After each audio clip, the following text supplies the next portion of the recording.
Hi everybody, in this video we will be looking into the power generated by AC generators. In our previous videos we derived the equation for the EMF produced by an AC generator, being the EMF equal to the maximum EMF sine the angular velocity times time, and the current produced by an AC generator being the maximum current times by sine the angular velocity times time, where our maximum current, I0, is equal to our maximum EMF divided by the resistance of the circuit.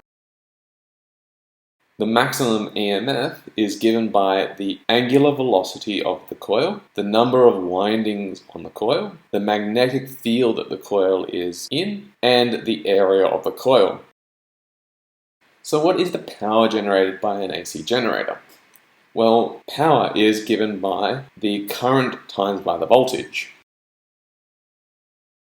This means that we can just substitute in our values for current and EMF for an AC generator, which gives us that our power is equal to I0 sine of the angular velocity times time, times by the maximum EMF sine the angular velocity times by time. Simplifying this, we get our power is equal to the maximum current times by the maximum induced EMF times by sine squared of the angular velocity times time.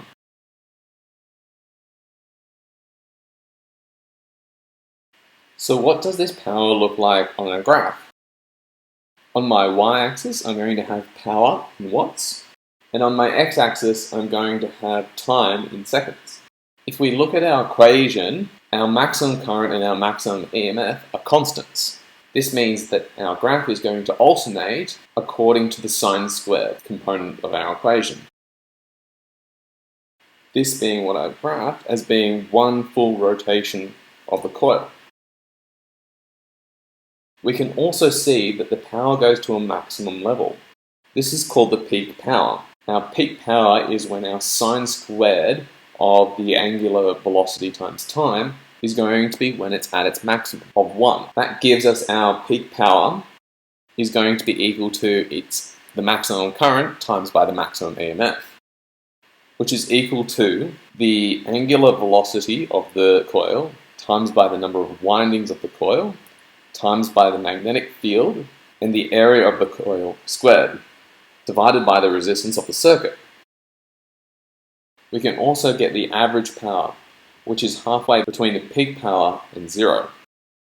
From this graph, we can see that the power becomes 0 with every half rotation of the coil. This matches up with our knowledge of what the EMF and the current are of an AC generator. In summary, this video talked about the power produced by an AC generator and the peak power produced. Thanks for watching. See you in the next video.